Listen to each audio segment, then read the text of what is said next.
Creed en sus profetas. Miércoles 7 de mayo 2025. Génesis 21. Nacimiento de Isaac. El Señor favoreció a Sara como había dicho. El Señor hizo con Sara como había prometido, y ella concibió y dio a luz un hijo a Abraham en su vejez, en el tiempo que Dios le había indicado. Abraham llamó el nombre de su hijo que le había nacido y que Sara le había dado a luz, Isaac. Y circuncidó Abraham a su hijo Isaac al 8º día, como Dios le había mandado. Abraham tenía 100 años cuando le nació su hijo Isaac. Entonces Sara dijo: Dios me ha hecho reír, y cualquiera que lo oiga se reirá conmigo. Y añadió: ¿Quién le hubiera dicho a Abraham que Sara daría de mamar a sus hijos? Pues yo le he dado un hijo en su vejez. El niño creció y fue destetado, y Abraham hizo un gran banquete el día que Isaac fue destetado. Abraham despide a Agar e Ismael. Sara vio al hijo de Agar la egipcia, que ésta le había dado a luz a Abraham, que se burlaba. Por eso dijo a Abraham: Echa a esta sierva y a su hijo, pues el hijo de esta sierva no ha de heredar junto con mi hijo, con Isaac. Estas palabras preocuparon muchísimo a Abraham por causa de su hijo. Entonces Dios dijo a Abraham: No te parezca mal lo referente al muchacho ni lo referente a tu sierva. En todo lo que te diga Sara, hazle caso, porque a través de Isaac será contada tu descendencia. Pero también del hijo de la sierva haré una nación, porque es un descendiente tuyo. Abraham se levantó muy de mañana, tomó pan y un odre de agua y se lo dio a Agar, poniéndolo sobre el hombro de ella. Luego le entregó el muchacho y la despidió. Ella partió y caminó errante por el desierto de Beerseba, y cuando se acabó el agua del odre, hizo recostar al muchacho debajo de un arbusto. Luego fue y se sentó enfrente, alejándose cierta distancia, porque pensó: No quiero ver morir al muchacho. Ella se sentó enfrente y alzando su voz lloró. Entonces Dios escuchó la voz del muchacho, y el ángel de Dios llamó a Agar desde el cielo y le dijo: ¿Qué tienes, Agar? No temas, porque Dios ha oído la voz del muchacho allí donde está. Levántate, alza al muchacho y tómalo de la mano, porque de él haré una gran nación. Entonces Dios abrió los ojos de ella y vio un pozo de agua. Ella fue, llenó el odre de agua y dio de beber al muchacho. Dios estaba con el muchacho, el cual creció y habitó en el desierto, y llegó a ser un tirador de arco. Habitó en el desierto de Parán, y su madre tomó para él una mujer de la tierra de Egipto. Alianza de Abraham y Abimelec. Aconteció en aquel tiempo que Abimelec, junto con Ficol, jefe de su ejército, habló a Abraham diciendo: Dios está contigo en todo lo que haces. Ahora pues, júrame aquí por Dios que no me engañarás, ni a mí, ni a mis hijos, ni a mis nietos, sino que conforme a la bondad que yo he hecho contigo, tú harás conmigo y con la tierra en la que vienes residiendo. Abraham respondió: Sí, lo juro. Entonces Abraham se quejó a Abimelec acerca de un pozo de agua que los siervos de Abimelec le habían quitado. Abimelec respondió: No sé quién haya hecho esto. Tú no me lo hiciste saber, ni yo lo había oído hasta ahora. Entonces Abraham tomó ovejas y vacas y se las dio a Abimelec, e hicieron ambos una alianza. Luego Abraham apartó del rebaño 7 corderas, y Abimelec preguntó a Abraham: ¿Qué significan estas 7 corderas que has puesto aparte? Y él respondió: Toma estas 7 corderas de mi mano para que me sirvan de testimonio de que yo cavé este pozo. Por eso él llamó a aquel lugar Beerseba, porque allí juraron ambos. Así hicieron una alianza en Beerseba. Luego se levantaron Abimelec y Ficol, jefe de su ejército, y regresaron a la tierra de los filisteos. Abraham plantó un árbol de tamarisco en Beerseba e invocó allí el nombre del Señor, el Dios eterno. Y residió Abraham en la tierra de los filisteos por mucho tiempo. Patriarcas y profetas. Capítulo 3. La tentación y la caída. La ola de angustia que siguió a la transgresión de nuestros primeros padres es considerada por muchos como un castigo demasiado severo para un pecado tan insignificante, y ponen en tela de juicio la sabiduría y la justicia de Dios en su trato con el hombre. Pero si estudiaran más profundamente el asunto, podrían discernir su error. Dios creó al hombre a su semejanza, libre de pecado. La tierra había de ser poblada con individuos un poco menor a los ángeles, pero debía probarse su obediencia, pues Dios no había de permitir que el mundo se llenara de personas que menospreciaran su ley. No obstante, en su gran misericordia, no señaló a Adán una prueba severa. La misma levedad de la prohibición hizo al pecado sumamente grave. Si Adán no pudo resistir la prueba más ínfima, tampoco habría podido resistir una mayor, si se le hubiesen confiado responsabilidades más importantes.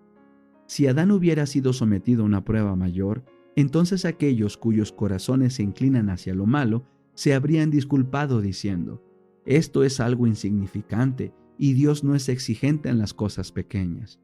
Y así hubiera habido continuas transgresiones en las cosas aparentemente pequeñas, que pasan sin censura entre los hombres, pero Dios indicó claramente que el pecado en cualquier grado lo ofende.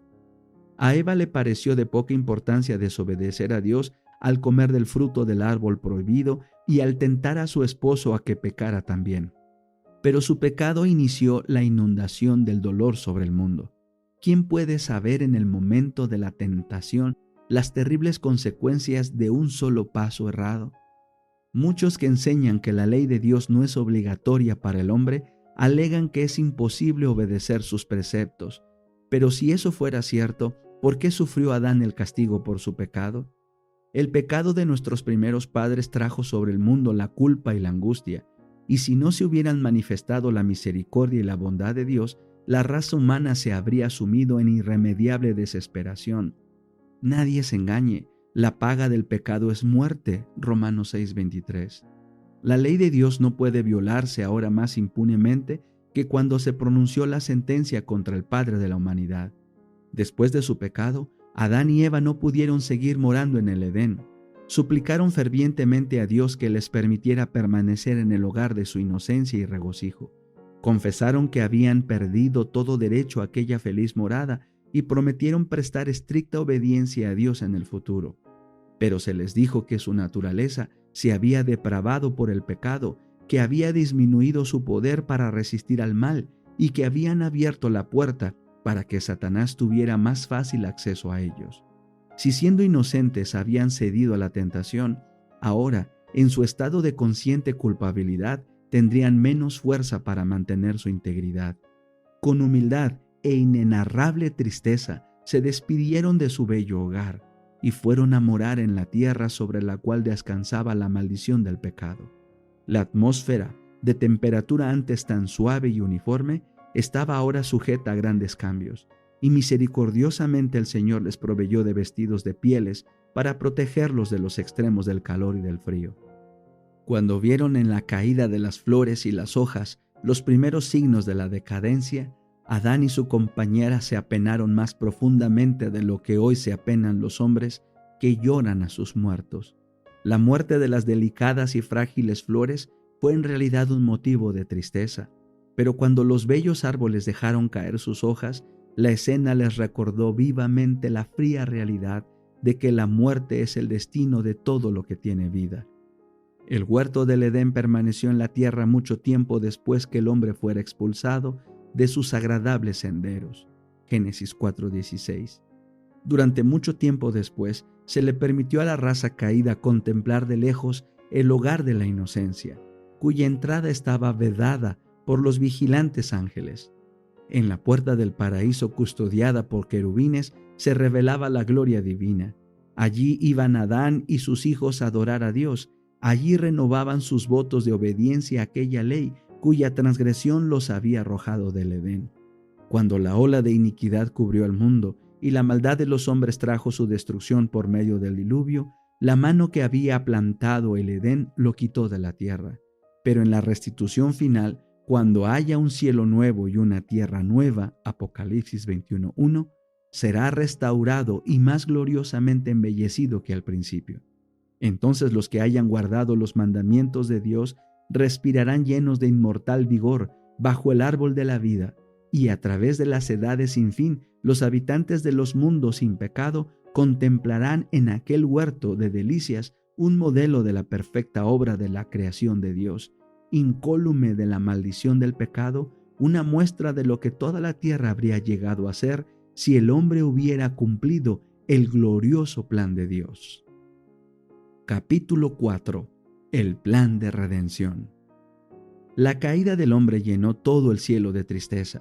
El mundo que Dios había hecho quedaba mancillado por la maldición del pecado y habitado por seres condenados a la miseria y a la muerte. Parecía no existir escapatoria para aquellos que habían quebrantado la ley.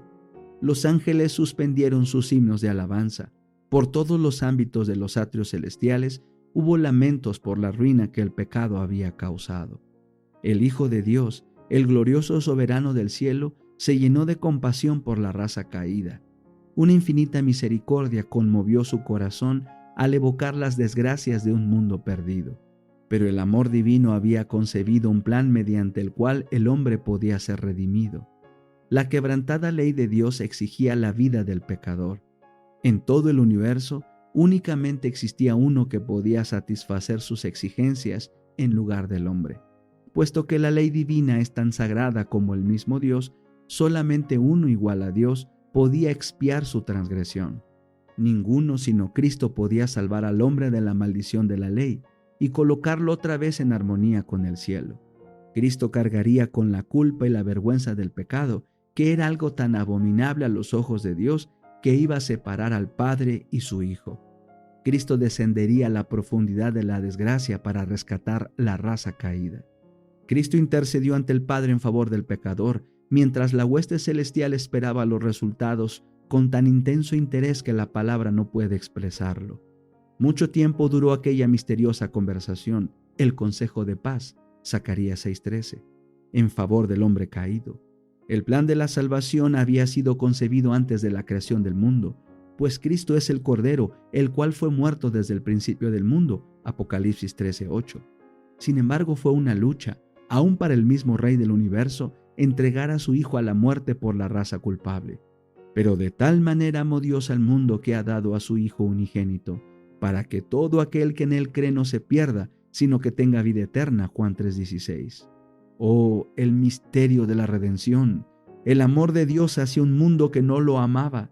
¿Quién puede comprender la profundidad de ese amor que excede a todo conocimiento? A través de los siglos sin fin, las mentes inmortales, tratando de entender el misterio de ese incomprensible amor, se maravillarán y adorarán a Dios.